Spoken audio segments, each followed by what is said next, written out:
الحمد للہ رب العالمین والصلاة والسلام علی رسول الامین وعلی آلہ واصحابہ اجمعین۔ الحمد للہ، اللہ رب العالمین کا بے پناہ شکر و احسان ہے کہ اللہ رب العالمین نے ہمیں ہماری زندگی میں اور ایک مرتبہ رمضان المبارک ماہ کو سایہ فغن کیا، اور الحمدللہ آج ہم پہلی تراویح بھی پڑھے، اور آج کی تراویح میں ہم نے پہلا پارہ سورۃ البقرہ اور سورۃ الفاتحہ مکمل پارہ ہم نے تراویح کی نماز میں سماعت فرمایا۔ تو محترم حاضرین،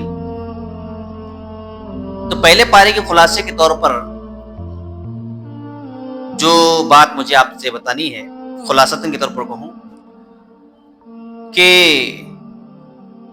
اس پہلے پارے کا نام الف لام میم ہے، اور اس پارے میں کل 141 آیتیں اور 16 رکوع ہیں، اور جس کا آغاز سورۃ البقرہ سے ہوتا ہے۔ اور سورہ بقرہ کہتے ہیں عربی زبان میں گائے کو۔ تو بنی اسرائیل میں ہونے والے قتل کے سراغ کے لیے، اس کی جانچ پڑتال کے لیے، یا کون اس کا قاتل ہے اس کی تلاش کے لیے، اللہ رب العالمین نے حضرت موسیٰ علیہ السلام کے ذریعے سے گائے کو ذبح کرنے کا حکم دیا، اور اس گائے کے ایک خون کے لوتھڑے کو لے کر کے مرے ہوئے شخص پر رکھ دیں گے، تو پھر وہ دوبارہ اٹھ کر کے اپنے قاتل کا اطلاع دے گا۔ ایک لمبا تذکرہ اس کا واقعہ ہے۔ تو اس واقعے کو اللہ رب العالمین نے سورۃ البقرہ کے اندر ذکر کیا، تو اسی ضمن میں اس سورت کا نام سورہ بقرہ پڑھتے ہیں۔ اب آئیے دیکھتے ہیں کہ اس کی فضیلت کیا ہے۔ سورہ بقرہ کی فضیلت یہ ہے کہ رسول اللہ صلی اللہ علیہ وسلم نے ارشاد فرمایا، اپنے گھروں کو قبرستان نہ بناؤ، بے شک جس گھر میں سورۃ البقرہ کی تلاوت کی جاتی ہے وہاں سے شیطان پیٹ پھیر کر بھاگ جاتا ہے۔ اور یہ سورت مدینہ المنورہ میں نازل ہوئی، البتہ اس کی بعض آیات حجۃ الوداع کے موقع پر بھی نازل ہوئی۔ امام ابن کثیر رحمہ اللہ اس سورت کی خصوصیات بیان کرتے فرماتے ہیں کہ اس سورت میں 1000 احکامات اور 1000 منہیات کا ذکر ہے، اور 1000 خبریں بیان کی گئی ہیں، اور اس سورت میں دعوت محمدی پر صلی اللہ علیہ وسلم پر ایمان لانے کی تلقین کی گئی ہے۔ اس کا مرکزی موضوع دعوت ایمان ہے، یعنی سورۃ البقرہ کا مرکزی اگر موضوع دیکھا جائے وہ دعوت ایمان ہے۔ اور دوسری بات، اس سورت کی ایک طرف تو یہ سورت مدینہ میں اسلامی دعوت کے سلسلے میں بنی اسرائیل کی موقف اور دعوت اسلام کے سلسلے میں ان کے رویے، اور رسول اللہ صلی اللہ علیہ وسلم اور امت مسلمہ کے ساتھ ان کے معاملات یہود و نصارہ اور منافقین کے درمیان دوستانہ قوی تعلقات اور مشرکین یہودیوں کے درمیان پائے جانے والے روابط و نظریات کو واضح کرتی ہے۔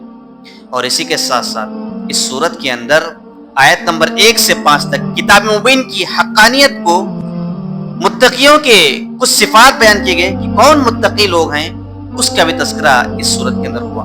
دراصل آخرت میں فلاح پانے والے ہدایت یافتہ متقی یہی 6 لوگ ہیں جنہیں کتاب مبین رہنمائی کرتی ہے۔ کون ہیں وہ؟ جو غیب پر ایمان رکھتے ہیں۔ وہ 6 لوگ کون ہیں؟ جس میں سب سے پہلی چیز، جو سب سے پہلے جس پر عمل کرتے ہیں، وہ غیب پر ایمان رکھتے ہیں۔ غیب سے مراد اللہ رب العالمین کی ذات پر ایمان، جنت پر ایمان، جہنم پر ایمان، آخرت کے دن پر ایمان، اور قبر کے عذاب پر ایمان، اور قیامت کی ہولناکیوں پر ایمان، اور فرشتوں پر ایمان، اور اللہ رب العالمین کی آسمانی کتابوں پر ایمان۔ یہ غیب کی چیزیں ہیں جس پر ایمان رکھتے ہیں۔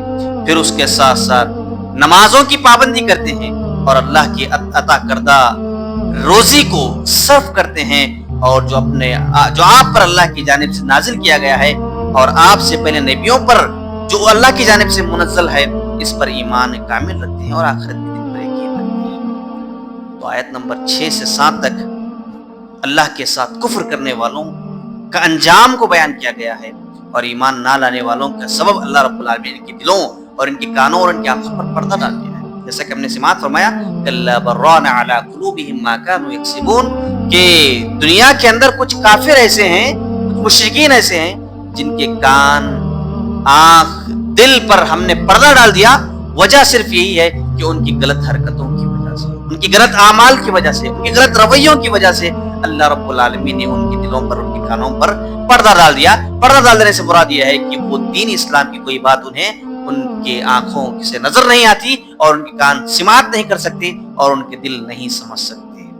اسی طرح اس صورت کی خلاصتاً کے طور پر اس صورت کے اندر جو اہم چیزیں بیان کی گئی ہیں ان میں سے یہ بھی ہے کہ جادو کا تذکرہ کیا گیا. حضرت سلیمان علیہ السلام کی قوم کے اندر جادو عروج پر تھا اور یہ جادو خصوصاً میاں بیوی شوہر اور بیوی کے درمیان تفرقہ پیدا کرنے یا ان کے معاملات میں یا ان کی عملی یا ان کی زندگی کے اندر خلل پیدا کرنے کے بہت بڑا سبب تھا، جو کہ آج امت محمدیہ کے اندر بہت رائج ہو چکا ہے. اور لوگ جادو ٹونا یا جادو کرنا یا کرانا ایسا محسوس کر رہے ہیں گویا کہ گناہ ہی نہیں تصور کر رہے ہیں.